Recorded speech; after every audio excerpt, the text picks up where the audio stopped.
আসসালামু আলাইকুম বন্ধু, আপনাদের সকলকে স্বাগত আমাদের অ্যাস্ট্রোলজিক্যাল চ্যানেল সাকি অ্যাস্ট্রোলজি। আপনাদের সকলের সহানুভূতি, আপনাদের সকলের সাপোর্ট আমাদেরকে এগিয়ে নিয়ে যেতে সাহায্য করছে। আপনারা এভাবে আমাদেরকে সাপোর্ট করবেন, এভাবে আমাদের পাশে থাকবেন, এটাই আমরা আপনাদের কাছ থেকে আশা করছি।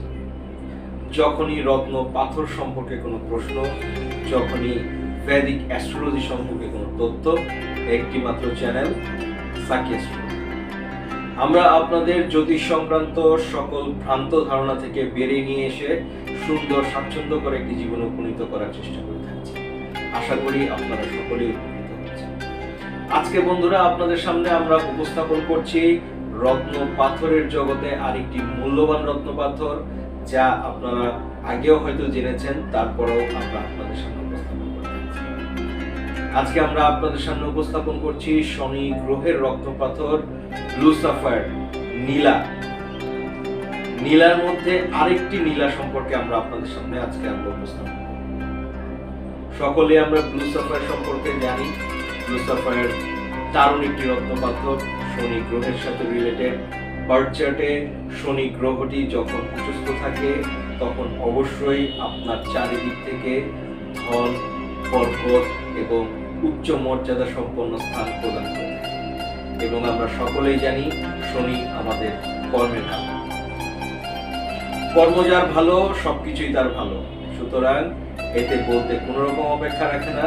অবশ্যই শনি গ্রহ যার বার্থ চার্টে ভালো থাকবে, তাকে অবশ্যই কোনো রকম সমস্যা, কোনো রকম দুর্ভোগের শিকার হতে হবে। সেখান থেকে কেন্দ্র করে আজকে আপনাদের ব্লু সাফায়ার আরেকটি রত্ন পাথর, আরেকটি প্রকার, সেটি হচ্ছে রক্তমুখী নীলা। দারুণ এবং দুর্দান্ত একটি রত্ন পাথর বন্ধুরা, রক্তমুখী নীলা। আমরা বিভিন্ন রকম নীলা পেয়ে থাকি, অপরিচিতা নীলা, ইন্দ্রনীলা, ঠিক সেরকমই রক্তমুখী নীলা। রক্তমুখী নীলা কুদরতের দারুণ একটি সৃষ্টি বন্ধুরা। সৃষ্টিকর্তা আমাদেরকে প্রদান করেছেন, যা আমাদের জীবনকে দারুণভাবে প্রভাবিত করে থাকে এবং আমরা খুব সহজেই এর সুফল ভোগ করে থাকি। আসুন জেনে নেই রক্তমুখী নীলার বৈশিষ্ট্য এবং কখন কিভাবে আমরা রক্তমুখী নীলা ধারণ করে থাকি। অনেক সময় আমাদের বার্থ চার্টে দেখা যায় বন্ধুরা যে শনি মঙ্গল দুটি গ্রহ একই সাথে অবস্থিত। দুটি গ্রহ যদি একই সাথে অবস্থিত হয়ে থাকে, অবশ্যই আপনার বার্থ চার্টে একটি ভয়ানক দোষ জন্ম হয়ে থাকবে এবং আপনি কখনোই এর থেকে বেরোতে পারবেন না।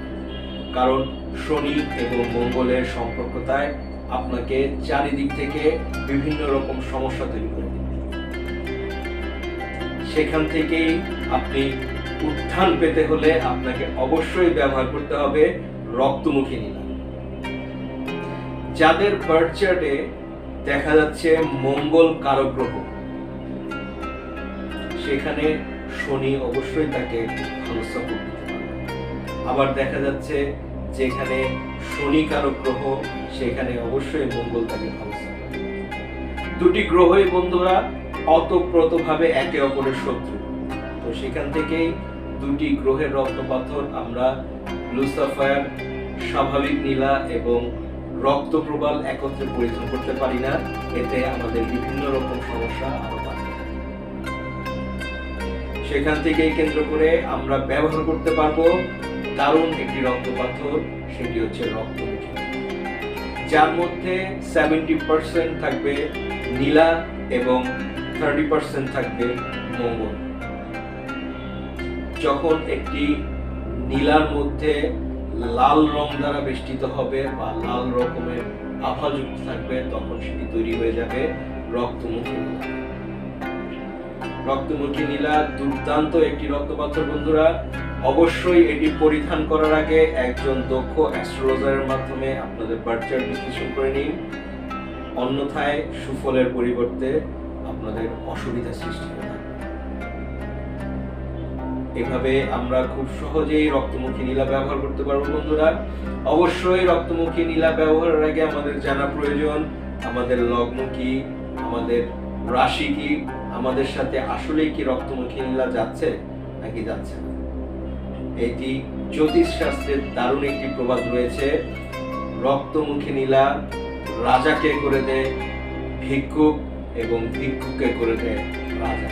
সুতরাং অবশ্যই এটি ব্যবহারে আমরা সাবধানতা অবলম্বন করব।